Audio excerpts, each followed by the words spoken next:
د نړۍ تر ټولو خطرناک ترینه سیمه د برمودا مثلث.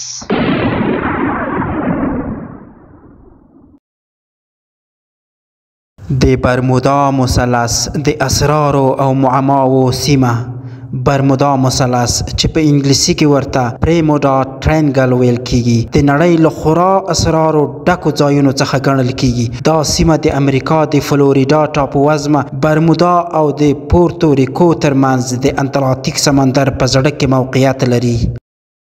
د دې مثلث اوږدوالی نږدې 1.5 میلیونه متر مربع دی او په دې سیمه کې بې شمېره بیړۍ او الوتکو ورکېدل د خلکو پام ځان ته را اړولی دی. د برمودا مثلث شهرت څنګه پیل شو؟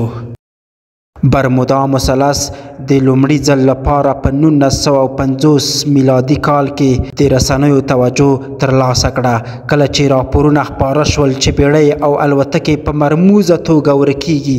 یو له خورا مشهورو پیښو څخه د فلایټ 19 پیښه ده. په دې پیښه کې 5 امریکایي الوتکې د روزنې په یوه ماموریت کې په 1945 کال کې د ډسمبر په میاشت کې ورکې شوې او د ژغورنې الوتکه چې هغوی پسې لېږل شوې وه هم بیرته ونه ګرځېده.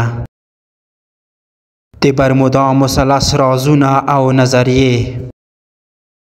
د برمودا مثلث په اړه بیلابېلې نظریې شتون لري چې د خلکو تجسس نور هم زیاتوي. ځینې مشهورې نظریې دا دي: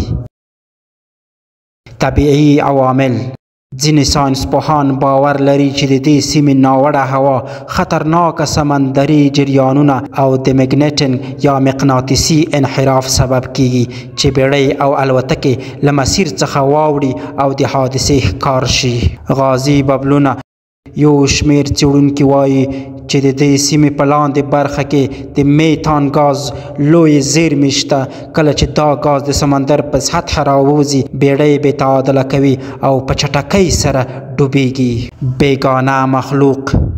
د ځینو خلکو په باور برمودا مثلث د بیګانه مخلوق د فعالیت سیمه ده.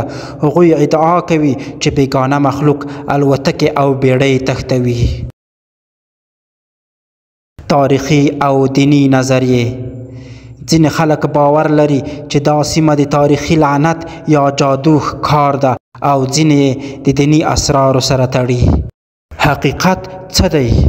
که څه هم برمودا مثلث د اسرارو ډکه سیمه بلل شوې، خو ساینسپوهان وایي چې د دې سیمې ډېرې پیښې په طبیعي دلایلو توجیه کیدای شي. دا سیمه د نورو بحرونو په پرتله زیاتې حادثې نه لري، خو د دې ځای شهرت د خلکو ذهنیت ته ډېر اغیزمن تمام شوی دی. پایله: برمودا مثلث د نړۍ یو له هغو ځایونو څخه دی چې د خلکو فکرونه یې مشغول کړي دي.